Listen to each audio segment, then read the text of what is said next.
네, 오늘로 예정된 이해운 기획예산처 장관 후보자의 청문회를 두고 여야의 신경전이 계속되고 있습니다. 국민의힘이 보이콧 방침을 재확인한 가운데 민주당은 정상교체를 주장하고 있는데요. 오늘 관련 내용 포함한 정치권 이슈들 두 분과 함께 짚어보도록 하겠습니다. 오늘은 서양호 정치평론가 이용우 전 국민의힘 의원 나오셨습니다. 두 분 안녕하십니까? 네. 예, 예정대로라면 이제 잠시 뒤 10시에 오늘 이해운 후보자에 대한 청문회가 열리게 되는데 현재까지 상황으로 봐서는 이 개최가 불투명합니다. 일단은 여야 발언 먼저 듣고 대담 시작하겠습니다. 국민의 시간인 청문회가 반드시 제대로 열려서 이제 국민의 검증이 되어야 한다고 생각합니다. 국민 검증의 시간을 국회가 일방적으로 빼앗을 수는 없다고 생각합니다. 명백한 불법 내지는 위법 사항까지도 지금 확인된 것 같습니다. 그렇기 때문에 이해운 후보자는 지금 청문회 대상이 아니라 수사 대상이 되어야 한다. 일단 10시에 예정은 되어 있습니다만 이게 개최가 될지 어떻게 될지 상황을 저희도 좀 지켜봐야 되는데 그 이유가 이제 국민의힘에서 이야기하는 게 자료 제출 이행이 안 됐다. 그러니까 지금 이것을 개최하기가 어렵다라는 주장이거든요. 일단 이 주장에 대해서 좀 어떻게 보십니까? 뭐 제가 볼 때는 그 청문회 꽃은 야당인데 야당이 그 청문 후보자가 자료가 부족하다라고 해서 보이콧하는 자체는 온당한 명분이 될 수 없고요. 오히려 국민의힘이 결정적 한 방이 없기 때문에 청문회를 보이콧하는 게 아닌가 싶고요. 또 하나는 청문회에서 진상을 규명하고 문제가 있다라고 이해운 후보자를 몰아붙여도 시청하는 국민들이 볼 때는 아니 당신들 국민의힘에 있을 때 국회의원 공천 줄 때는 아무 얘기 안 하다가 이제 와서 왜 트집이냐라고 하는 자기 모순에 빠질 우려가 있고요. 아무래도 제가 볼 때는 청문회를 보이콧하는 것이 실익이 크고 보이콧한 책임을 민주당이 이렇게 억지 자료 제공하지 않는 맹탕 청문회 그리고 절차를 무시하는 청문회라고 하는 것을 야당이 공세하면서 이것을 청문회를 보이콧하지 않나 생각이 들고 민주당으로서는 더 이상 야당이 참여하지 않는다고 해서 그 장관 후보자를 지명하지 않음으로써 발생하는 국정 공백을 더 이상 방치할 수 없다는 명분으로 저는 단독 청문회 민주당이 개최하지 않을까 생각을 해보겠습니다. 일단은 자료 제출이 좀 부실하다라는 이유 외에 다른 배경이 있지 않겠느냐라는 말씀하셨는데 일단 국민의힘에서는 자료 제출을 이유로 들고는 있습니다. 우선 여야 합의할 때 처음에 자료가 제대로 제출되지 않으면 하루 이틀 연기하자 이런까지 합의를 해놓은 상태인데요. 그것보다는 지금까지 언론을 통해서 또 국회의원들을 통해서 이해운 후보자에 대해서 쏟아진 의혹들은 그거 정말로 한두 가지만 봐도 국민의 눈높이에 이미 탈락했고 사실 제대로 된 판단을 했다면 이해운 후보자가 지금 청문회까지 오기 전에 본인의 마지막 남은 명예를 위해서라도 사퇴하는 게 옳았을 텐데 굳이 청문회까지 서서 또 한 번 망신을 당할 필요가 있느냐. 그래서 국민의힘으로 봐서는 이미 국민의 마음에서 탈락한 이 후보자를 굳이 검증대에 세울 필요도 없다. 그런 뜻으로 지금 거부를 얘기한 것 같은데요. 아직은 10시 돼봐야 알겠지만 제가 알기는 네. 이게 청문회가 열릴 가능성도 있습니다. 왜냐하면 이미자 지금 위원장이 국민의힘 소속이기 때문에 본인이 사회권을 넘기지 않으면 본인이 그리고 사회석에 앉아 있으면 민주당 혼자 청문회를 하기 어려운 상황이고 어젯밤까지도 청문회를 준비하는 모습을 제가 봤고요. 그리고 당내에서도 그래도 또 해야 되는 것이 아니냐. 자료는 미흡하지만 이미 나와 있는 것만 갖고도 물어도 충분히 국민들이 판단할 수 있을 것이다. 이렇게 지금 얘기를 하고 있는 것 같아서 좀 지켜볼 필요가 있습니다. 제가 보기에는 지금 이해운 후보에 대해서 청문회를 하는 것에 대해서 민주당도 매우 불편해한다고 그래요. 청문회 좀 안 했으면 좋겠다. 내가 어떻게 옹호를 하지? 그렇게 의원들이 얘기를 한다고 합니다. 그럼에도 불구하고 이재명 대통령이 이 통합을 명분으로 해서 이해운 후보자를 세워놓기 때문에 차마 말은 못하지만 지금까지 나온 여러 발언들을 보면 민주당 내에서도 지금 불만이 많이 팽배해 있는 그런 모습입니다. 말씀하신 것처럼 청와대에서는 이 청문회를 통해서 후보자의 해명을 들어봐야 된다라는 입장인데요. 관련 발언도 함께 들어보시죠. 인사청문회를 통해서 이해운 후보자가 국민의 눈높이에 맞는 답변을 할 것이다, 해명을 할 것이다 이렇게 기대하고 있습니다. 그러니까 일단은 오늘 이 청문회가 뭐 개최가 될지 여부부터 이제 저희가 좀 지켜봐야 되는 상황이지만 이해운 후보 같은 경우에는 줄곧 나와서 내가 다 이야기를 하겠다라고 이 얘기를 계속 해오지 않겠습니까? 그렇기 때문에 이제 오늘 어느 정도 수준의 해명을 할 것인지. 근데 일단 자료가 없다는 게 또 이제 문제라고들 지적을 하고 있는데요. 이해운 후보자는 오늘 어떤 태도 보일 것 같으십니까? 뭐 이해운 후보자 아마도 그동안 여당, 야당 내에서 매서운 공격을 받았습니다. 특히 무엇보다도 친정이었던 국민의힘의 속속 이해운 후보자를 알고 있는 의원들의 공격도 그렇거니와 새로 몸을 담게 된 정부 여당인 민주당 내에서도 뭐 장철민 의원이라든가 김상우 의원이 과락이다, 그 자진 사퇴하라 이런 얘기가 나오기 때문에 아마 이해운 후보자는 쉽지 않을 것 같습니다. 그 갑질 의혹부터 시작해서 부정 청약 그리고 땅 투기, 아들 병역과 아빠 찬스 논문 게재 등 뭐 일각에서는 뭐 양파 후보다 이런 얘기가 있는데 제가 볼 때는 두 가지 이해운 후보가 해명해야 될 것 같다는 생각이 듭니다. 하나는 이런 자질 논란과 관련해서는 국민들에게 진솔하게 해명과 사과가 있어야 될 것 같고요. 무엇보다도 아마 많은 국민들이 이재명 대통령이 이해운 장관 후보자를 지명한 것은 도덕적 문제보다는 왜 하필 이 시점에 보수 정당으로부터 보수당 출신을 임명했는가에 대한 문제하고 또 하나는 기획예산처라고 하는 이재명 대통령의 국정 운영의 청사진의 예산을 뒷받침하는 아주 중차대한 그런데 정통적인 관료가 아닌 정치인 출신의 예산 전문가인 이해운 의원을 임명했는가에 대한 본인의 능력을 청문회를 통해서 국민들에 설득하지 않는다라면 아마 지금 아주 낮은 국민들 10여 프로에 불과한 이해운에 대한 국민들의 만족도 여론조사에 보면 그렇게 나오던데 그것을 돌파하기 쉽지 않을 것 같다는 생각이 들고요. 따라서 이 청문회를 제가 볼 때는 이해운 후보자는 자신의 자질과 능력에 대해서 충분히 국민들을 대상으로 설득한다는 자세로 임해야 할 것 같다는 생각이 듭니다. 당사자인 이해운 후보자는 오늘 어떻게 태도를 좀 보일 것 같으세요?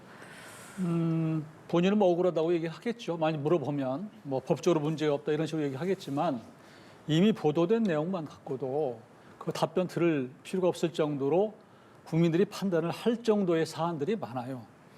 예를 들면 지금 살고 있는 아파트 청약만 해도 그 이미 결혼한 지 거의 7개월 전에 이런 아들을 올려서 가점을 받아서 이게 나중에 당첨된 것들. 그런데 그게 첫 사례가 아니고 그 전에도 여러 다른 아파트에 청약을 넣었다는 거 아니에요.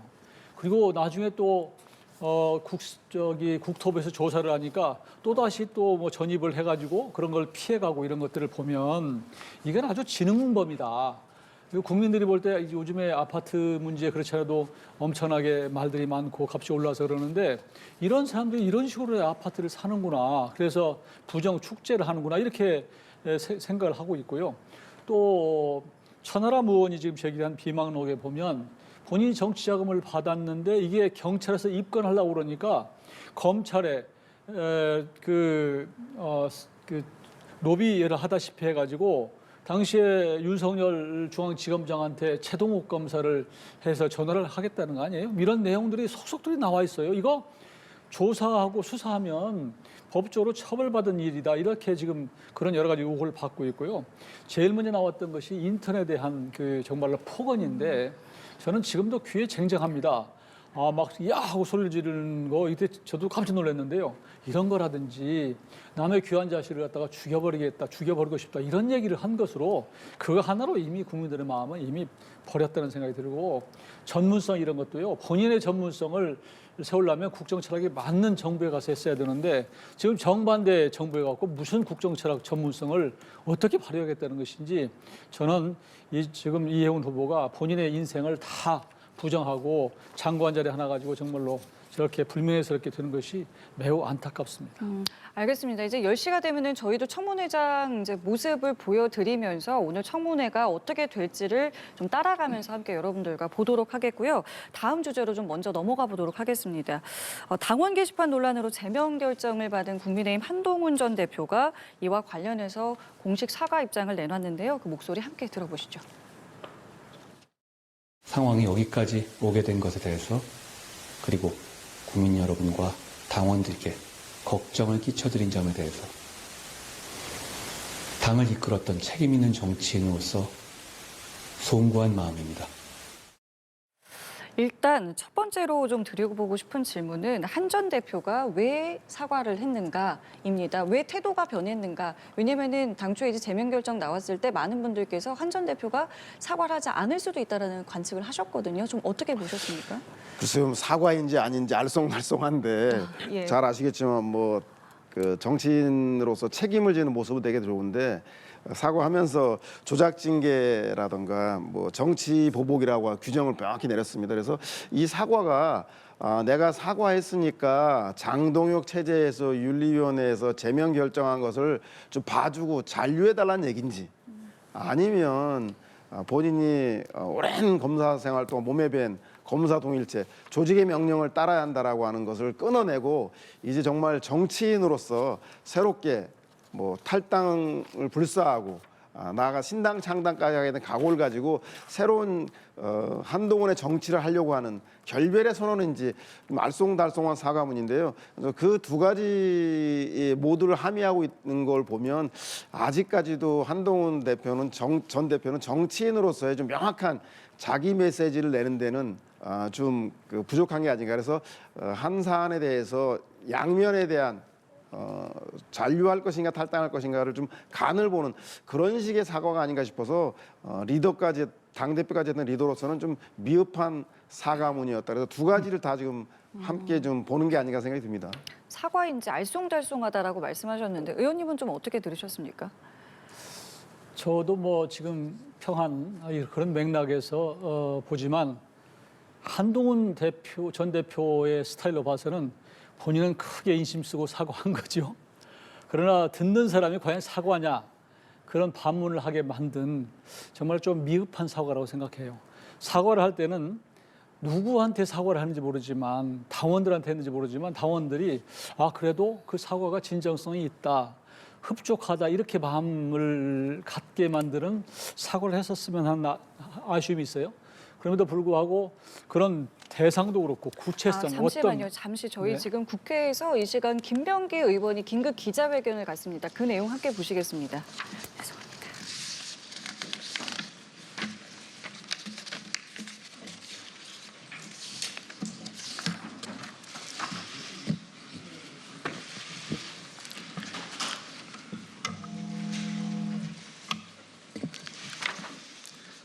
기자회견을 시작하기에 앞서 먼저 양해 말씀드리겠습니다. 기자 여러분들께서 잘 아시다시피 저는 현재 경찰 수사를 받고 있습니다. 그 관계로 오늘은 회견 이후 별도의 질의응답은 갖지 못한다는 점을 미리 양해 말씀드립니다. 김병기입니다. 지금 제 마음은 허벌판에 홀로 서 있는 심정입니다. 그러나 이 상황을 두고 누구를 탓하거나 누구를 원망하지 않습니다. 지금의 모든 일은 제 부족함에서 시작되었습니다. 국민과 당에 드린 실망을 깊이 새기고 있습니다.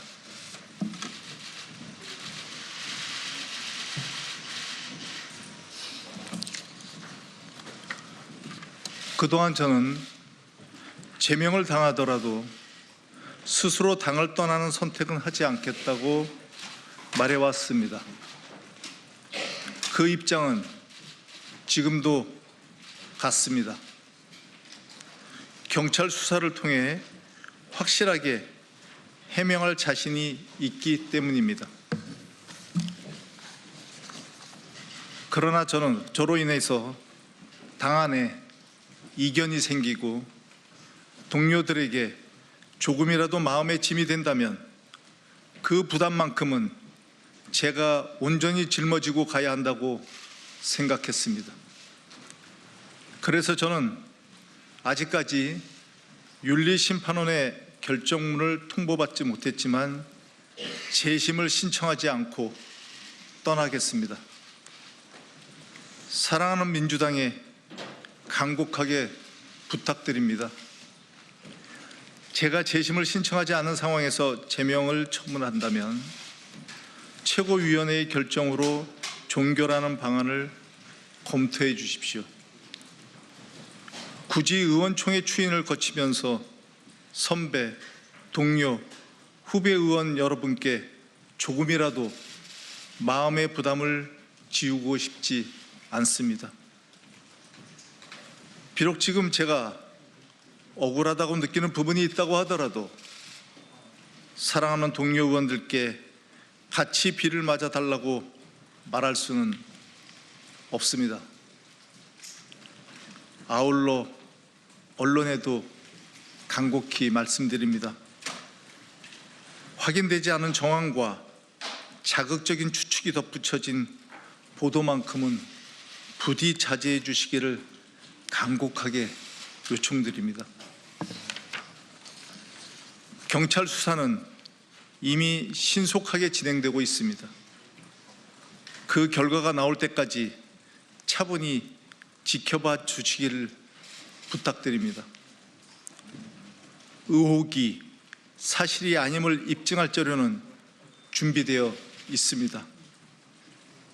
실체적 진실은 반드시 드러날 것입니다. 충실히 조사를 받고 관련 증거를 모두 제출해서 무죄함을 입증할 것입니다. 저는 이재명 정부의 탄생을 함께 했습니다. 제가 어디에 있든 이재명 정부의 성공을 위해 무엇이든 하겠습니다. 모든 의혹을 온전히 씻어내겠습니다. 다시 돌아와 인사드리고 더 낮은 자세로 국민과 당을 위해 일하겠습니다. 경청해 주셔서 진심으로 감사드립니다. 고맙습니다.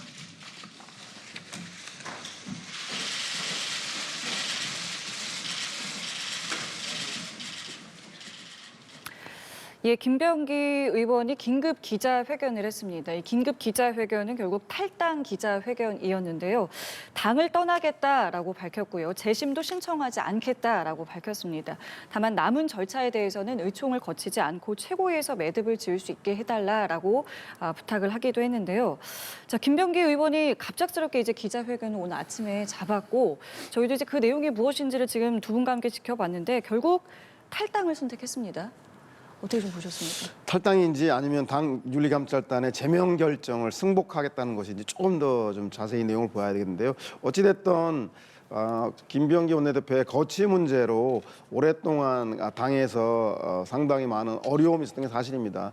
그런데 이제 신임 원내대표도 뽑혔고 지도부가 완성되어서 향후에 이제 이재명 대통령이 그 신년 기자회견도 아마 이번 주 중에 잡혀 있는 걸로 알고 있는데 새로운 그 국정 운영의 청사진을 마련하는데 그 국회가 뒷받침을 해야 되는데 특히 원내대표로서 그 책임이 막중함에도 불구하고 이 개인 문제로 인해서 그러지 못한 상황에서 빨리 매듭을 지어야겠다는 생각을 가지고 본인의 거취를 결정한 것 같습니다. 그래서 뭐 만시지탄이지만 김병기 원내대표의 결단에 대해서 뭐 저는 뭐 잘 하셨다는 생각이 들고 아마 그동안 정권 초기에 집권 여당의 원내대표로서 입법과 예산으로 이재명 정부를 뒷받침하는데 많은 노력을 했고 특히 의원들 사이에서도 대단히 신망이 높은데 개인적인 문제에 대해서 제대로 처리하지 못해서 이렇게 불명예 퇴진하게 된 데서 상당히 안타깝게 생각합니다. 이후에라도 저는 경찰과 사법기관의 조사에 의해서 김병기 대표가 갖고 있는 혐의들이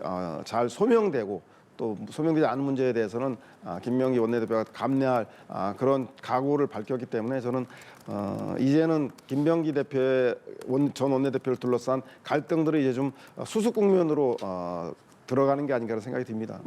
지금까지는 이 거취에 대해서 상당히 좀 완고한 입장이었던 것 같은데 왜 상황이 조금 바뀌었다고 생각을 하세요? 저는 이재명 대통령 쪽의 어떤 구조 메시지나 시그널 이런 것들을 좀 기다렸는데 그게 없었고 또 경찰이 이제 본격적으로 수사에 들어갔기 때문에 현실을 인식하게 된 것이 아닌가 싶습니다. 그럼에도 불구하고 조금 전 기자회견하는 모습을 보면 아직도 본인이 어떤 상황에 놓여 있는지를 정확히 인식을 못하는 것이 아닌가 그런 생각을 해요. 지금 당에 엄청난 부담이 되고 지금 받고 있는 의혹과 혐의 사실이 정말로 엄청나게 많은데 본인은 그걸 단순히 의혹이라고 얘기를 하지만 국민들은 이미 그것이 범죄에 해당한다 이렇게 보고 있는 상황이거든요. 그렇기 때문에 저는 나중에 돌아올 의혹을 싣고 돌아온다 이런 자꾸 희망적인 그 본인의 메시지를 내고 있지만 저는 그렇게 되는 것은 굉장히 어려울 것이다라는 생각이 들고 결국은 이재명 정부의 부담이 되고 민주당에 대한 부담이 되기 때문에 본인이 떠나갈 수밖에 없는 이런 상황이고요. 아마 이제 떠나고 나서 경찰이나 이런 수사기관에서 이제 임해 보면 본인이 어떤 처지에 있는가를 더 절실히 느낄 것이라고 생각합니다. 본인이 더 참회하고 반성하고 하는 모습을 보여주는 게 맞지 아직도 의혹을 사실로 규명한다 이런 건 얘기는 별로 설득력은 없어 보입니다. 앞서 저희도 속보로 전해드렸습니다만 관련한 이제 경찰 수사가 상당히 좀 속도를 좀 내고 있는 상황에서 잠시만요. 지금 또 저희 청문회장을 좀 연결을 해봐야겠습니다. 지금 이 시각 청문회장에 이미자 위원장이 발언을 하는데요. 함께 들어보시겠습니다. 지금 하고 있잖아요. 오늘 회의는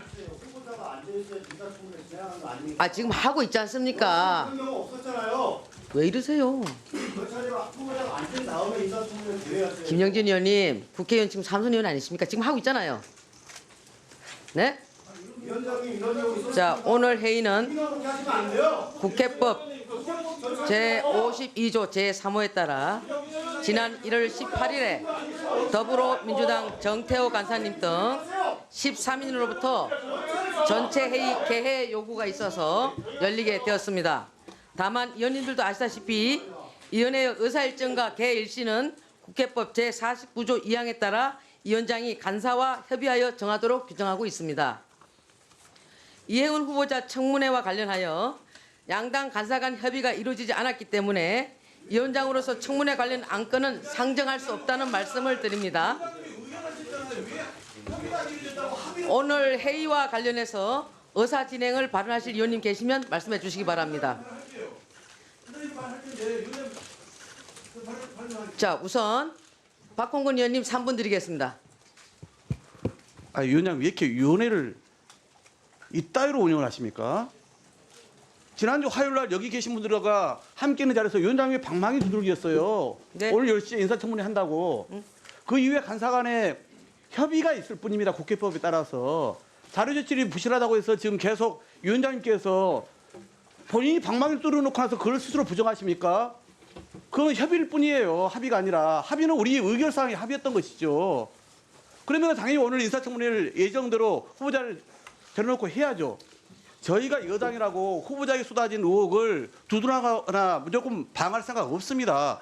국민 눈높이에 맞춰서 철저히 저희는 검증하자는 거예요. 그런데 보십시오. 자료 제출이 미비하다는 이유로 그동안 인사청문회를 보이콧한 경우가 있습니까? 없습니까? 여쭤보겠습니다. 위원장님께. 없습니다. 오히려 한덕수, 제가 그때는 제가 원내대표였기 때문에 잘 알죠. 한덕수 총리부터 시작해서 한동훈, 그다음에 이상민, 너무나 자료 제출이 부실했습니다. 그런데 저희는 그럼에도 불구하고 그때 국민의힘에서 뭐라고 얘기를 했습니까? 엄청나게 우리에게 공격을 했습니다. 불구하고 저희가 이번처럼 그냥 그래도 합시다라고 얘기를 한 번도 못 봤습니다. 근데 저희 일은 이렇습니다. 우선은 자료 제출 부분에 대해서는 우리 아마 간사님도 그동안 뭘 요구를 했고 어떻게 제출했는지에 대해서 말씀하실 것 같아요. 그리고 국회는 국회 일을 하면 됩니다. 특히 야당은 야당의 일을 해야죠. 대통령은 지명해서 국회에 검증을 요구할 권한이 있습니다. 국회는 인사청문회법과 국회법에 따라서 검증에 대한 책무가 있습니다. 그리고 우리 국민이 주권자가 거기에 따라서 판단을 하십니다. 이 사람은 자격이 있는지 없는지. 저희도 이해운 후보자와 관련해 가지고 여러 가지 쏟아진 의혹에 대해서 궁금합니다. 국민의 알 권리를 저는 충족시키고 싶어요. 그게 제대로 소명이 안 된다면 그 문턱을 못 넘을 겁니다. 그러나 이 장 자체를 아예 열어주지 않겠다고 하는 것은 자신이 없어서 그러신 건가요? 혹시 여기 와서 뭔가 해명이 될 것 같아서 우려스러워서 그런 것입니까? 저는 참 납득이 되지 않습니다. 그러니 오늘은 여야가 합의해서 의결한 대로 오늘 청문회를 열어야죠. 그래서 여러분들이 그동안 바깥에서 얘기했던 거, 언론이 지적했던 것을 철저하게 묻고 제대로 답변하는지를 우리가 확인하자 이겁니다.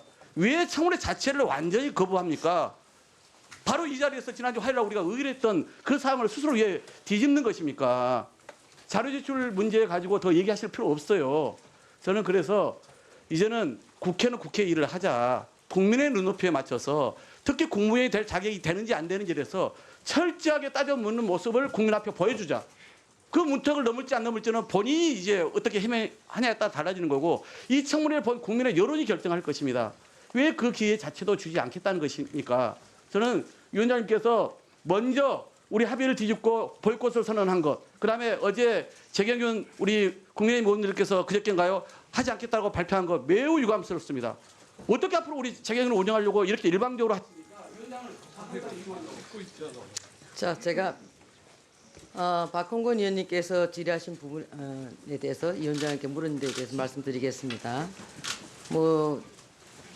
박홍근 위원장님께서 그렇게 막 열을 내서 말씀하시니까 그렇다라고 해서 말씀을 함부로 하시지 마십시오. 저는 재정경제기획위원장으로서 우리 재정경제기획은혜가 품위 있게 진행되길 바랍니다.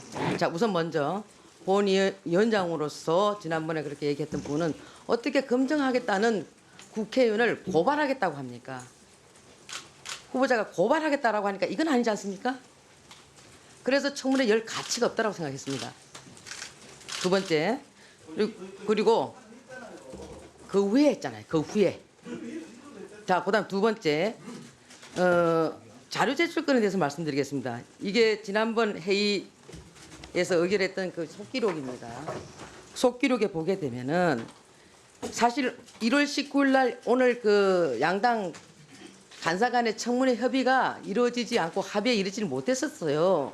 그 과정 속에서 우리 그 여당 간사께서 노력하셔서 자료 제출에 대해서는 성실하게 임하겠다라고 말씀을 하셨고 또 그와 관련돼서 양해가 좀 이쪽에서 또 됐고 야당에서도 그래서 그러면 서로 이 합의가 안 되면 안 될 것 같으니까 제가 그래서 그렇게 했습니다. 그러면 자료 제출이 성실하게 제출될 수 있도록 해야 된다. 그렇지 않다라고 한다면 일정을 변경할 수도 있다라고 분명히 여기 이렇게 해놨습니다. 그래서 이와 관련돼서 오늘 논의를 하면 되는 것이고 그리고 청문회를 지금 안 늘겠다 그런 건 아니지 않습니까?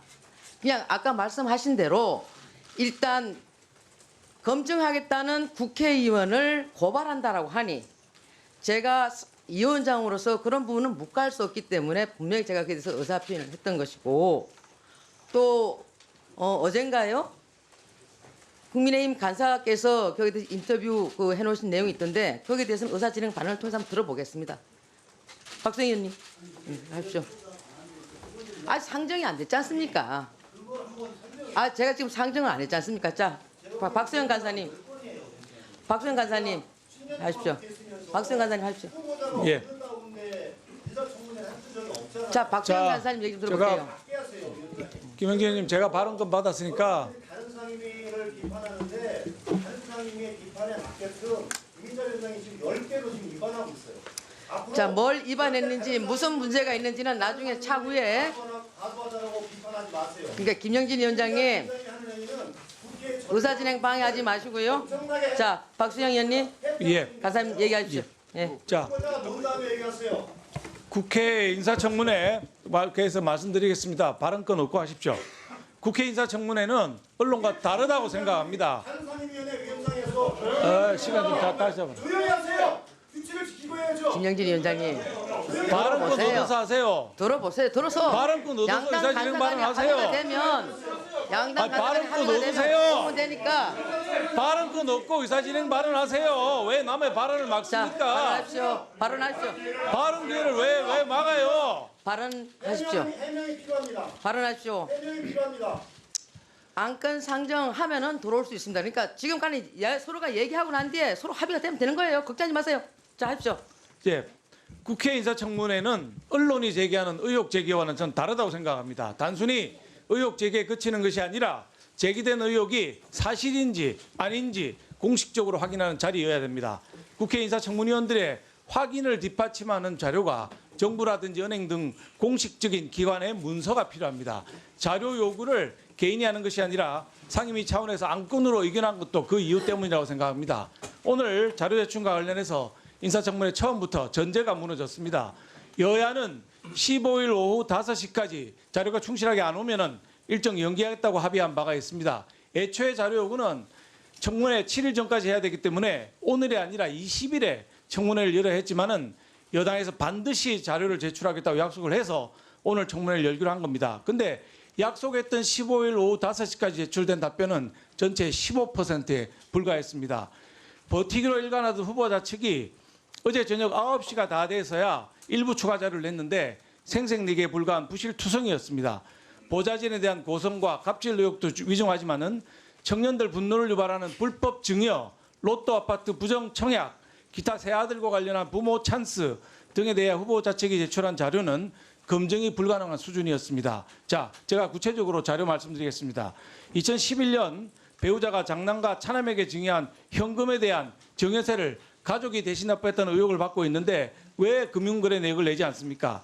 2016년부터 18년까지 고리대법제 비상장 주식을 샀는데 이걸 연도별로 증여세를 얼마나 냈는지 또 가족 간 금융거래는 없었는지 이걸 확인해야 되지 않겠습니까? 2021년 장남과 차남이 할머니에게서 매입한 마포상가 대금 2억 원, 이 무슨 돈으로 샀는지 가족 간 주고받은 건 아닌 건지 내라고 하는데 내지 않고 있습니다. 2016년과 21년에 할머니가 후보자 세 아들에게 증여한 KSM 비상장 주식 31억 상당인데 구체적으로 연도별로 얼마나 배당이 됐는지, 증여세 자금은 누가 냈는지, 가족 간 금융거래를 통해서 낸 거 아닌지 수많은 자료를 요구했는데 하나도 안 내고 있습니다. 또 세 아들은 거액 증여를 받을 당시에 학생이거나 미취업자였습니다. 단순히 증여세 납부 문제가 아니라 냈다면 누가 냈는지를 확인해야 되는데 부모 찬스로 대납한 것이 아닌가 싶은데 왜 안 내는 겁니까? 자료를 내야 될 거 아닙니까? 자, 새 아들이 냈다고 주장을 하고 있는데 새 아들의 주식 자산이 8,150배가 늘 동안에 개인간 예금은 줄지 않았는데 왜 개인정보를 이유로 이런 걸 내지 않는 겁니까? 100억 로또 아파트도 마찬가지입니다. 로또 아파트 공급 계약 36억 7,800만 원, 35%에 해당하는 12억 9천만 원에 증여를 한다고 계약서를 썼는데 5억 4천만 원만 또 증여했다는 건 무엇이며 누가 그 돈을 냈는지 세금은 제대로 냈는지 내야 되지 않겠습니까? 자금 조달 계획서 원본 왜 안 내는 것입니까? 뭐 그 밖에 또 여러 가지가 지금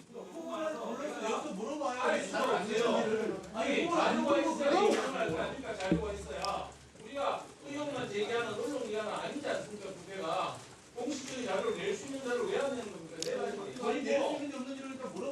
자, 다음은 정태호 우리 간사님 말씀해 주십시오. 정태호 간사님. 왜 한동안 안 내고 그냥 한 명수는 안 냈고 맞습니까? 정태호 간사님 말씀해 주시기 바랍니다. 정태호 간사님과 그 박수영 간사님 간에 서로 합의했던 내용 저도 들은 바 있고 그 자리에 있었습니다. 그러니까 정태호 간사님께서 말씀해 주시기 바랍니다. 할게요. 먼저 신청했으니까. 하십시오. 그럼. 그러면 정상적으로 운영해 주셔야죠. 저는 국회법 절차대로 진행을 했으면 좋겠어요. 여러분들이 타 상임위원회에서 국회법 절차대로 하지 아니하고 상임위원장이 임의로 아니면 감정 따라 했던 것에 대해서 수많이 비판을 했던 전례가 있지 않습니까? 그럼 저는 절차대로 했으면 좋겠다. 첫 번째, 인사청문회 시작을 할 때 단 한 번도 인사청문 후보자가 자리에 배석하지 않은 이후에 인사청문회를 개했던 적이 없습니다. 즉 이런 의사진행 발언도 사실은 인사청문 대상자의 인사말을 듣고 그 추후에 그 의사진행 발언을 통해서 여부를 설정하고 정회까지 했던 적은 있었던 것 같습니다. 그래서 제가 보기에는 오늘 전례를 파괴한, 저는 국회법과 민주주의를 파괴한 인사청문회라고 보고요. 자료 제출 여부에 대해서 말씀해 주셨는데 26가지 자료 제출 요구를 했지 않습니까? 그중에 추가적으로 미제출 자료에 대해서 얘기를 했는데 26개 중에 19가지는 제출 가능으로 얘기를 했고 순차적으로 제출을 하고 있어요. 그러니까 현재 73%가 제출이 됐어요. 일례로 안 된 것은 뭐냐면 금융기관 입출금 내역 일체. 이거는 인사청문회 어떤 과정에서도 후보자와 후보자 배우자 직계 존비 속에 금융기관 입출금 전액을 전체를 제가 보기엔 제출한 예가 제가 지금 10년차 국회의원인데 단 한 번도 본 적이 없습니다. 간사님 있었습니까? 없었습니다. 그리고요. 다음에 자녀 대입 유형 지원 전형별 합격 입학 전형 결과 및 확인 자료 일체.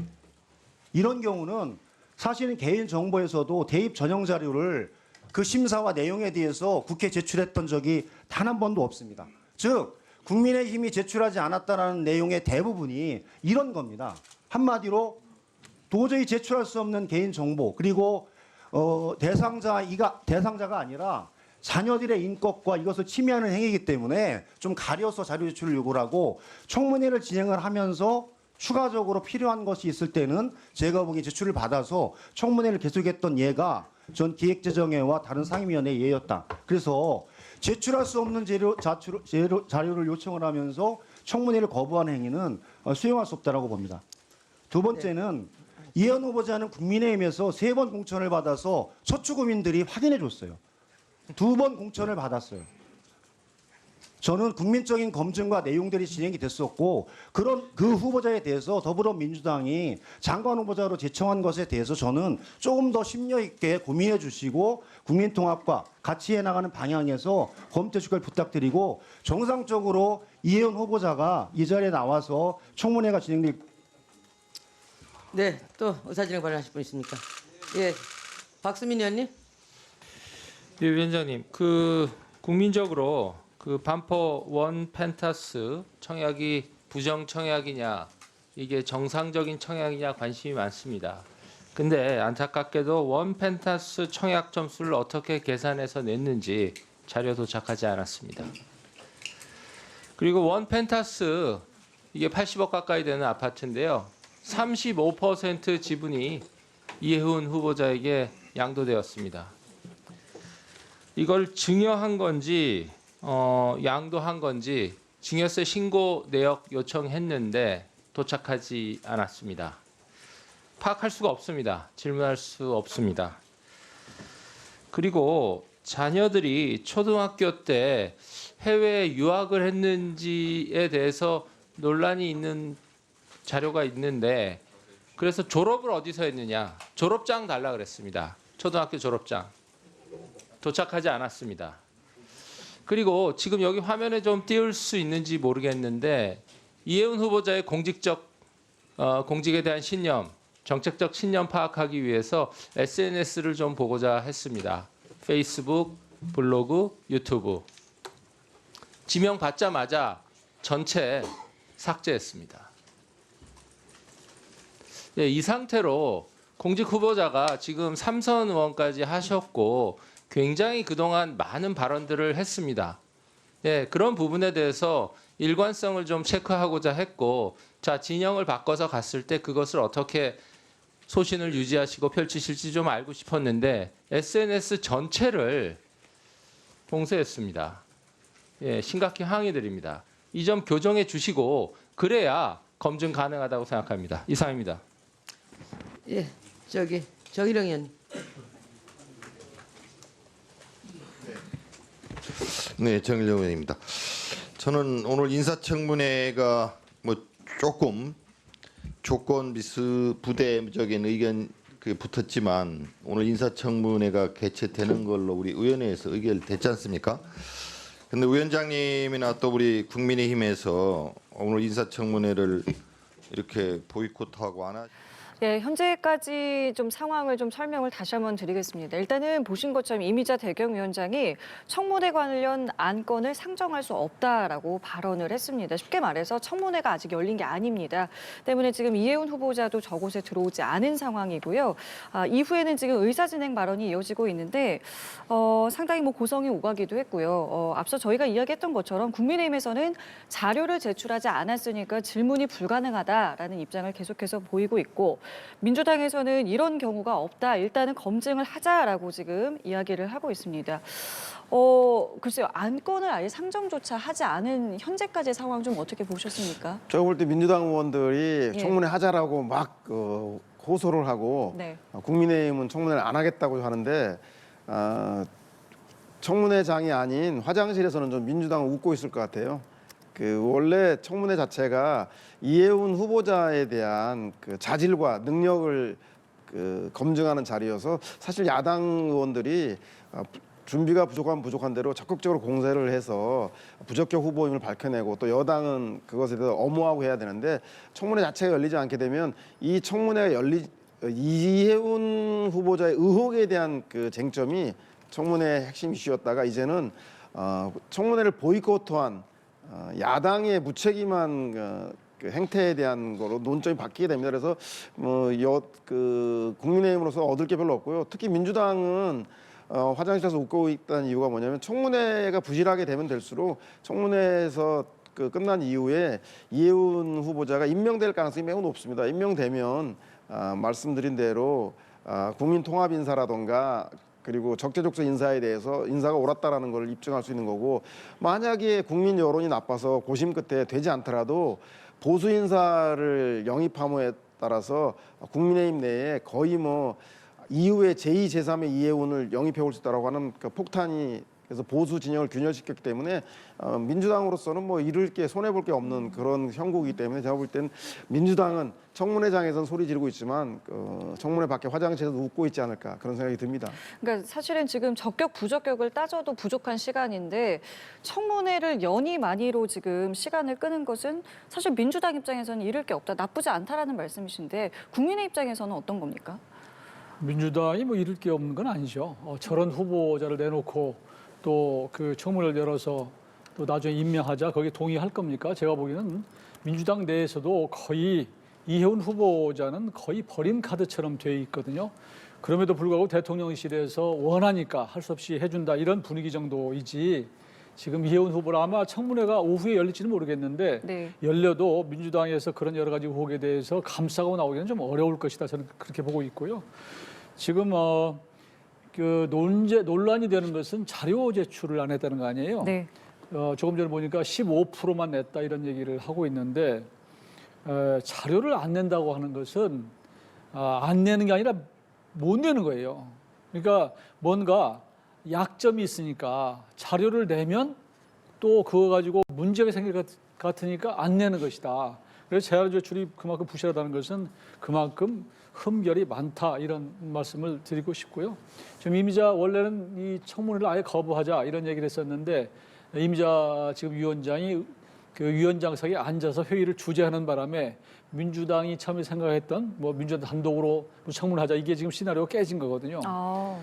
그렇기 때문에 지금은 이제 할 수 없이 이미자 위원장의 페이스로 갈 수밖에 없는 것이고 이런 거랑 똑같은 거예요. 지난번에 추미애 법사위원장이 나경원 법사위 간사를 안건을 올려줘야 되는데 안 올려줬잖아요. 예, 맞습니다. 똑같아요. 이거 청문회 안건을 올려야 되는데 안 올린 거. 다 추미애 의원 덕분에 이런 좋은 아이디어가 나온 것이 아닌가. 국민들이 볼 때는 참으로 불편하게 그지없는데 저는 하여튼 그래도 이제 이런 정도의 공방을 벌이고 그래도 이해운 후보가 무슨 본인의 의혹에 대해서 어떻게 답변하는지는 보는 것이 어떨까 싶습니다. 그러니까 사실은 앞서 제가 처음에 이제 저희 질문을 드렸을 때 오늘 이렇게 되면은 민주당이 단독으로라도 청문회를 개최할 수 있다라고 말씀하셨는데 지금 상정조차 안 한 상황이기 때문에 말씀하신 대로 그 시나리오가 완전히 깨져버렸습니다. 네, 역시 국회의원들 법을 만드는 사람이라서 법 기술이 아주 뛰어난 것 같습니다. 그래서 저는 청문회 자체에 대해서 절차적 흠결이라던가 내지는 후보자가 자료 불성실이 문제일지 아니면 그걸 빌미로 검증의 기회, 소중한 국민들의 알 권리들을 거부한 이 문제에 대해서 국민들이 더 분노할지에 대해서는 좀 여론의 전체 과정을 좀 봐야 될 것 같고요. 원래 청문회 하면 오전 내내 청문회를 둘러싼 삽바 싸움으로 여야가 지루한 줄다리기를 하는데요. 오후에는 이런 논란이 좀 거두어드리고 아마 국민의힘에서도 이해운 후보자 나와서 이해운 후보자와 공방을 벌이는 게 나쁘지 않을 것 같고요. 민주당 또한 도덕적인 문제야 어떻게 엄호할 수 없지만 이재명 대통령이 왜 하필 그 상대당의 보수 정당의 사람을 가장 중요한 기획예산처 장관 자리에 임명했는가에 대한 정책 역량, 능력에 대한 부분을 청문해야 될 필요성이 있기 때문에 여야가 점심시간에 합의해서 제가 볼 때는 짧지만 오후 시간에는 이해운 후보자를 가지고 자리에 앉혀놓고 직접 청문회하는 그런 지혜를 발휘해 줄 것을 기대해 보겠습니다. 일단은 현재 상황이 상정이 되지 않았기 때문에 청문회가 진행되지 않았고 앞서서 이미자 위원장이 또 자료 안 가지고 오면은 청문회 연기하겠다는 합의를 앞서 했다면서 이렇게 문서를 보이기도 했거든요. 네. 그러면은 사실은 그러니까 절차를 좀 여쭤보는 건데 이런 경우에는 이제 합의를 했기 때문에 연기 가능성도 열려는 있는 겁니까? 원래는 그렇죠. 의사의 일정은 그 여야 간사가 합의를 하거든요. 근데 합의할 당시에 자료가 제대로 제출되지 않으면 하루 이틀 연기할 수 있다 이런 얘기를 했다고 그래요. 그렇기 때문에 오늘 굳이 뭐 안 해도 내일 해도 되고 모레 해도 상관이 없는 것이죠. 그건 여야가 합의하면 되는 것이니까요.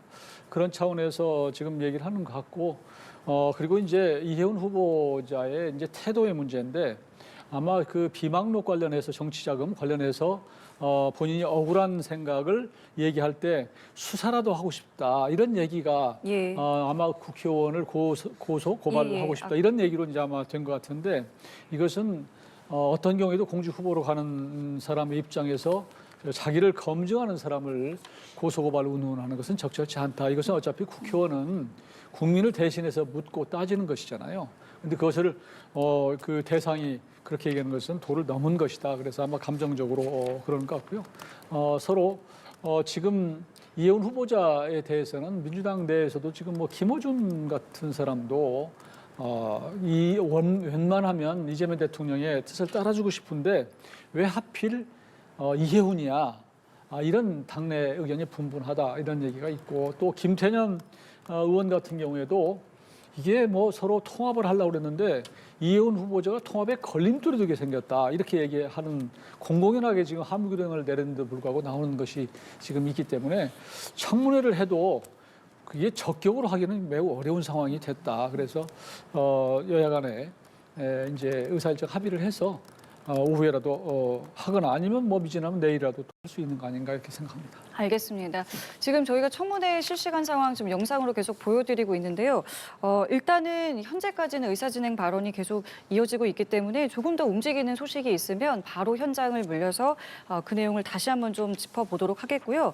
저희는 앞서 이야기하던 주제에 좀 돌아가서 다시 한번 좀 질문을 드려보겠습니다.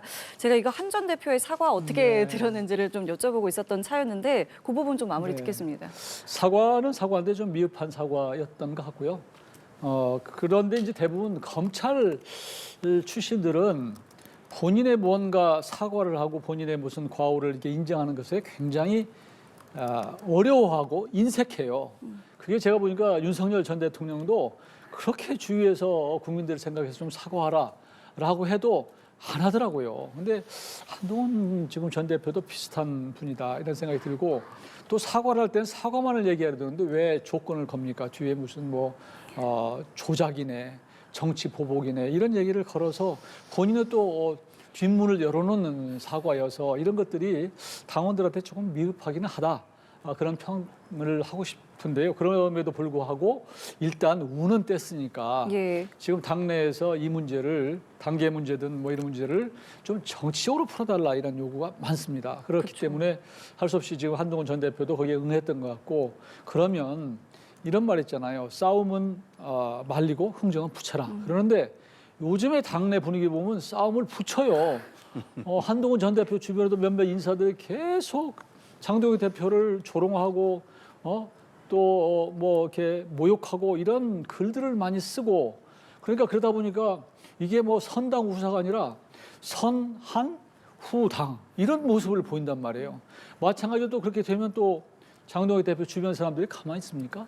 그게 또 몇몇 사람들이 또 거기에 대해서 또 대응해서 똑같은 행태를 보여서 감정의 골이 너무 깊어지고 당원들 사이의 감정이 너무 악화되고 있어서 저는 한동훈 전 대표의 좀 미흡한 사과이긴 하지만 그래도 그것을 평가를 해서 좋은 점을 받아들여서 좀 이쪽에서도 서로 이렇게 화답을 하는 모습을 좀 보이고 또 그거 받아서 나중에 한동훈 전 대표가 또 뭐 장동혁 지금 대표 뭐 지금 단식하는 데도 좀 갈 수 있는 거 아니에요? 그런 모습 보면은 마음이 열리거든요. 예. 이게 싸워서 이기는 것보다는 오히려 조금 그게 포용하고 좀 본인이 숙이고 이런 모습을 국민들은 보고 싶어한다. 그런 조언을 드리고 싶습니다.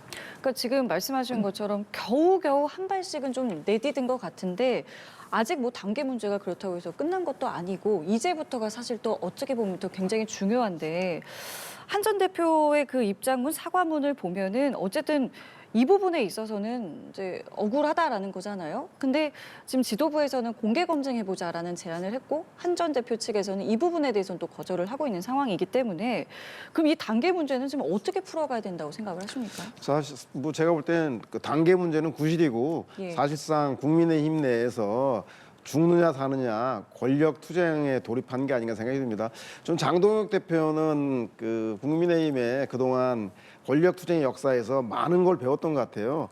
국민의힘에서는 비당권파, 비주류를 용납하지 않는 오랜 전통이 있거든요. 박근혜 전 대통령 시절에도 유승민 원내대표를 쫓아내는 과정이라든가 그리고 윤석열 대통령이 이준석 전 대표라든가 그리고 한동훈 전 대표를 쫓아내는 과정들 뭐 이런 것들을 보면서 저는 장동혁 대표가 그 야당 국민의힘에서의 권력 투쟁은 내가 그 자리를 지키지 않으면 내가 바로 쫓겨나고 죽는구나라는 생각이 들어서 아마도 한동훈 대표의 당 게시판 문제는 구실일 뿐이고 비주류 당내에 건전한 라이벌을 두어서는 안 되고 끝까지 축출해야 된다는 생각이 들어서 요번에 이 사과에 대해서도 오히려 지방선거에 출마할 오세훈 시장이라도 이런 사람들 발등에 떨어진 불이어서 야 한동훈 전 대표 사과 잘했다 당에서 통합의 계기가 됐으면 좋겠다고 하지만 정작 장동혁 대표는 아무런 입장도 얘기하지 않고 장동혁 대표 주변에 있는 분들은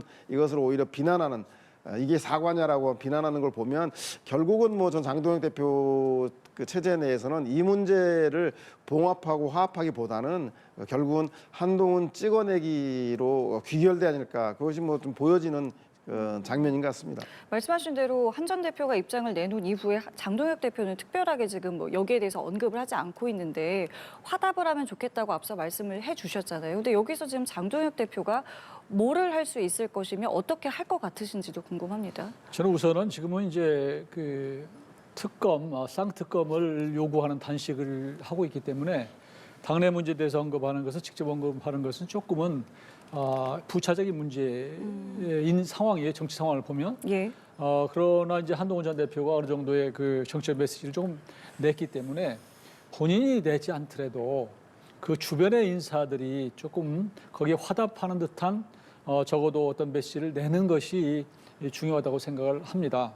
예전 같으면 이런 문제가 있으면 그 정치적 밀사들이 있어요. 그러니까 한동훈 전 대표가 가깝고 또 장동혁 대표가 가까운 이런 사람들이 서로 오가면서 이게 좀 뭔가 좀 타협을 만들어내고 극적인 화해를 만들어내고 이런 것들이 있었는데 지금은 너무 정치적으로 일천한 사람들이 지금 하다 보니까 이런 걸 잘 몰라요. 그러니까 이런 그런 모습을 좀 찾아서 우리 당이 또 어른이 있으면 좋겠는데 요즘은 어른도 잘 인정 않는 MZ 세대들이 정치를 하다 보니까 그냥 생각할 여과 없이 막 뱉어내거든요. 그러니까 이런 것들에 대해서는 그러지 못하도록 저는 장동혁 대표가 주변에 조금 앞으로 언행을 좀 자제하자. 우리 당을 위해서 좀 당을 생각해서 늘 생각 있는 대로 어떻게 다 얘기를 합니까? 저도 정치를 했지만 어쩔 때는 화가 나서 상대를 공격하고 싶은데 당을 생각해서 안 하기도 하고 또 상대도 처지가 있잖아요. 그러니까 저 사람도 저렇기 때문에 저런 얘기를 했고 저런 행동했을 거기 때문에 조금은 역지사지해서 이해를 하자 이런 측면 때문에 말을 자꾸 참는 거거든요. 못해서가 아니라. 한동훈 전 대표도 똑같아요. 그러니까 말을 참으시고 주변에 있는 사람들을 조금 입단속을 지금 하는 게 필요하다. 그래서 냉각기를 갖는 게 매우 필요하다. 그리고 지금 단식 국면에서 단식을 조롱하는 거 있잖아요. 예. 이건 저건 도의적으로 안 된다고 봅니다. 그런 시에 보면 안도현의 시에 보면 연탄재 함부로 발로 차지 마라. 너는 누군가를 위해서 한 번이라도 뜨거운 적이 있었느냐 이런 시가 있잖아요. 적어도 지금 장동혁 대표는 비판을 여러 가지 정치공학적으로 받을 수 있을지 모르지만 그래도 그 쌍특검이나 이런 걸 위해서 당을 위해서 지금 목숨을 걸고 단식을 하는 중인데 이걸 한 번도 그런 적이 없는 사람들이 그냥 가벼운 입으로 상대를 그렇게 연탄재를 차듯이 이렇게 하는 것은 이건 아니다. 그래서 조금 양쪽의 진영 그리고 당의 모든 우리 구성원들이 좀 SNS 이런 거 좀 자제하고 조금 냉각하는 시간을 갖고 좀 모색해보는 이런 것들이 저는 필요하다고 봅니다. 예, 단식과 관련해서 이제 언급을 해주셨기 때문에 이 부분도 좀 질문 드려보면 장동혁 대표 오늘로 5일째입니다. 그리고 죽기를 각오하고 있다라는 이제 결연한 의지를 계속해서 보이고 있는데 민주당에서는 지금 이게 이럴 일이냐 안타깝다라는 오히려 반응을 보이고 있거든요. 어떻게 좀 개인적으로 단식에 대해서 평가를 하시는지요? 그렇죠. 뭐 쌍특검 문제는 제가 볼 땐 단식으로 해결될 문제가 아니라 통일교 특검은 여야가 다 동의하는 문제고 거기에 신천지를 포함하느냐 마느냐의 문제이고 또 하나는 공천원금을 장동혁, 김병기, 강선우 딱 2명만의 문제인지 야당도 스스로 문제 있는 사람들을 얘기하면서 여야 같이 하자라고 하는 이런 지혜롭게 해결해야 될 문제이지 극단적인 단식해야 될 문제인가에 대해서는 좀 퀘스천 좀 가고 오히려 그 단식의 실제 목적은 이 양특검, 쌍특검을 관철하기보다는 여당 주도, 민주당 주도의 내란 국면으로 인해서 사실상 국민의힘이 수세 국민에 몰려 있는 것을 쌍특검을 통한 공세를 통해서 국면을 전환하기 위한 의도, 또 내지는 한동훈 대표의 당원 게시판으로 징계 문제에 대한 당내 분란을 덮기 위한 민주당에 대한 공격, 뭐 이런 측면이 더 있지 않나라서 그 과정은 순수해 보이지 않습니다. 그러나 그럼에도 불구하고 장동혁 대표가 4일 만에 뭐 죽기를 각오한다고 하는 건 좀 약간 좀 제가 보기에는 오버하시는 것 같은데 이재명 대통령이 24일, 김대중 대통령이 13일 했고 김영삼 대통령이 22일 동안 했거든요. 그래서 4일 안에 뭐 죽음 운운하는 거는 좀 더 섣부르지만 그래도 전 정청래 민주당 대표가 그 출구 전략은 2가지인데 요구사항이 관철되거나 아니면 건강이 나빠서 그 당시를 중단하는 2가지밖에 없을 텐데 정청래 대표가 좀 찾아가서 여야 협의를 통해서 문제를 풀어보자라고 하는 실마리를 줌으로써 장동혁 대표가 출구 전략으로 정청래 대표의 방문을 좀 계기가 돼서 단식이 빨리 중단되고 국민들이 고민하고 있는 산적한 먹고 사는 문제, 민생 경제 문제로 여야가 함께하는 그런 모습을 정청래 대표가 좀 보여줄 그 타이밍이 되지 않았나 생각이 듭니다. 그러니까 요구가 받아들여지든 아니면 말씀하신 것처럼 여기에 대해서 어떤 뭐 반응을 하든 협상의 여지가 있든 뭔가가 있어야지 이제 단식이 끝나든지 뭔가가 될 텐데 현재까지로서는 민주당에서는 전혀 움직임이 없습니다. 어떻게 좀 평가하세요? 민주당이 그러니까 통일교 특검이나 공천 뇌물 특검을 할 생각이 별로 없는 거죠. 웬만하면 그냥 시간 끌다가 유야무야해서 그냥 뭉개버리고 싶은 생각이 있다. 저는 그렇게 보는 것이고요. 원래 처음에 전재수 전 장관이나 뭐 몇몇 사람들 이름이 거론됐을 때는 민주당에서 하겠다고 그랬잖아요. 그래서 이거 민주당이 웬일이냐라고 그 당시에 제가 얘기했던 기억이 있는데 여전히 민주당이 그 당시에 그것은 국민의 어떤 여론을 그냥 피해가기 위해서 그랬던 것이 아닌가 싶고 지금 그런 얘기가 있습니다. 통일교 특검을 안 받으려고 하는 것은 결국은 전재수 전 장관을 살리려고 하는 거다. 그러니까 부산시장을 올해 선거에서 반드시 당선시켜야 되는데 전재수 이외에는 사람이 없다. 그러니 통일교 특검을 안 받더라도 부산시장을 탈환하겠다. 이런 시각도 있습니다. 정치권에서 나오는 얘기는.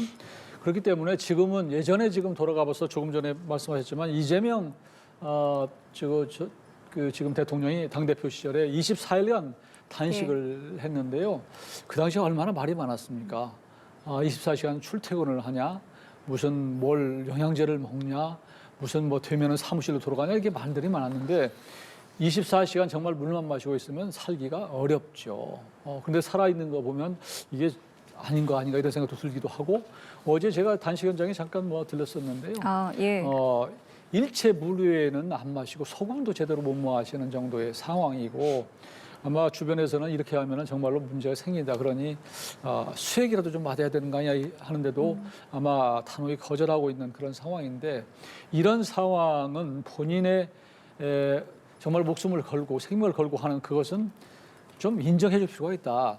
이렇게라도 좀 어떤 여야 간의 대화와 타협을 만들어서 어떤 생산물을 만들고 싶은 그런 순수한 것을 여당이 좀 받아서 좀 뭐 방문도 하고 뭔가 결과를 좀 만들어내는 것이 정치가 아닌가 생각이 드는데요.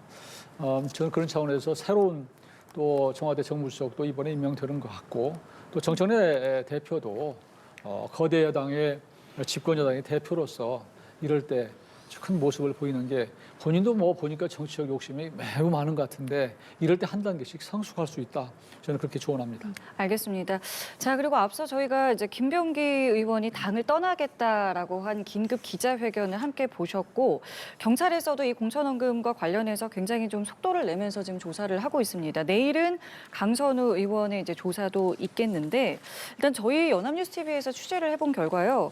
김경 서울시 의원이랑 그다음에 강선우 의원의 전직 보좌관의 대질 신문을 경찰에서 좀 해보려고 했습니다. 왜냐하면 지금 계속 발언이 좀 엇갈리고 있는 부분을 확인하기 위함으로 보이는데 김 시의원의 거부로 불발됐다라고 좀 저희가 확인이 됐습니다. 이 현재 상황 좀 어떻게 보고 계십니까? 뭐 죄수의 딜레마가 시작되었다는 생각이 듭니다. 원래 있는 사실만 그대로 진술하는 것이 서로 공범들에게 관련자들에게 가장 좋은데 죄수의 딜레마라는 것은 이제 점점점 자신이 벗어나고자 상대에게 혐의를 뒤집어 씌우는 과정이 생기게 되는데 지금 뭐 김경시 의원이 거부한 거 보면 객관적으로는 전 보좌관의 진술이 타당하기 때문에 김경시 의원이 회피하는 게 아니라는 생각이 드는데요. 지금 가장 결정적인 것은 1억 원의 돈의 출처 그리고 이 돈의 대가성이 무엇인가 보는데 아마 공천 언급은 없었다라고 김경 의원이 얘기하는데 공천 언급을 실제 이야기하지 않았더라도 말하지 않아도 통용되는 권력관계, 즉 공천에 영향을 행사할 수 있는 관계면 말을 하지 않아도 공천에 영향을 줬다라고 판단하기 때문에 공천이 없었다라는 말이 없었다는 것은 큰 신빙성 없을 것 같고 이외에도 이 돈에 대한 용처를 둘러싸고 누구에게 전달되었고 언제 어떤 방식으로 전달되었는지에 대해서 아마 전 보좌관하고 김경시 의원 조사가 끝났기 때문에 강선우 의원을 불러서 최종적으로 이제 확인하는 작업을 가질 것 같습니다. 네. 특히 그 이전에 통신 교록이라든가 기지국 위치 이런 걸 통해서 정말로 3명 있는 자리에서 보좌관 얘기한 대로 받은 것인 김경시 의원 얘기한 대로 3명인데 준 것인지 아니면 강선우 의원 말대로 자기는 모르고 보좌관을 통해 전달되었던 것이 다 입증될 거기 때문에 이런 것들이 입증된 이후에 아마 맨 마지막에 사실 확인 차원에서 내일 강선우 의원을 부를 것 같은데 강선우 의원은 내일 출석한다면 아마 조사 이후에 신병 처리 문제에 대해서도까지 나아갈 수 있을지가 내일 소환 조사의 가장 핵심적인 포인트인 것 같습니다. 사실 이 경찰 수사에 대해서 어떻게 보시냐고 제가 지난주에도 여쭤봤던 것 같고 늦었다라는 말씀을 해주셨었는데 지금 이 나오고 있는 뭐 대질 조사까지 지금 나오고 있는 여러 가지 상황에 대해서는 또 어떻게 평가하시는지 듣겠습니다. 경찰은 이미 뭐 수사의 기본적인 걸 지키지 않아 가지고 사실 다 놓쳤어요. 우리가 이제 물고기 잡을 때 투망을 던지잖아요. 그러면 물고기 모르게 투망을 확 던지거든요. 그래야 잡히는 건데 그 전에 시끄럽게 하고 다 고기 도망가게 한 다음에 지금 이번 수사할 때도 보면 뭐 출국 시켜버리고 도피 시켜버리고 결과적으로 그 다음에 무슨 SNS 다 지워버리고 컴퓨터 초기화 시키고 그 뒤늦게 지금 하다 보니까 지금 저런 일이 생기는데 지금 세 사람 얘기가 다 다르잖아요. 예. 세 사람 다 제가 보기에는 거짓말하고 있는 거예요. 그런데 지금 김경시 의원이 이게 핵심이거든요. 핵심인데 돈을 준 쪽인데 이거 어제 대지신문 거부했다는 얘기는 뭐 거부하는 자가 범인이라는 거 아니에요? 그러니까 거부한 사람이 지금 거짓말을 제일 많이 하는 것 같다 이런 생각이 들고요. 이거 보좌관이 뭐 돈을 본인이 갈취한 것도 아니고 중간에 전달했는지 뭐 의사 전달했는지 모르지만 이건 주범이 아니고 결국은 김경 시의원 그다음에 강선우예요. 이 두 사람이 돈을 주고받은 건데 어떻게 보좌관이 강선우 의원 모르게 할 수 있습니까? 저도 국회의원 했지만 그건 그럴 가능성이 제로예요, 제로. 그리고 김경이라는 사람이 처음에 서울시 시의원을 했잖아요. 예. 시의원 할 때 이제 들어가서 그것도 이제 미스테리라고 여러 가지 의혹들이 나오고 있는데 거기서 그러면 왜 강서로 갔냐? 아무 인연도 없는 누군가 강선 의원에게 소개를 시켰을 거예요. 이런 것들 다 수사를 해야 되는 거예요. 그래야지 전체적인 윤곽이 나오는 건데 안 나오잖아요. 오로지 돈 준 거 뭐 누가 줬냐 이것만 따지는 것이고 그러면 당연히 김경은 돈 가지고 이 공천 쇼핑을 한 거예요. 사실은 어느 지역에 가면 어떻게 가능한가 이게 보는 것이고 거기에 강선 의원이 화답을 한 것이 아닌가 이렇게 보는 것이고요. 근데 당시에 녹취록이 나온 거 보면 보좌관이 했다가 반환한다고 그러는데 반환을 왜 몇 달 후에 합니까?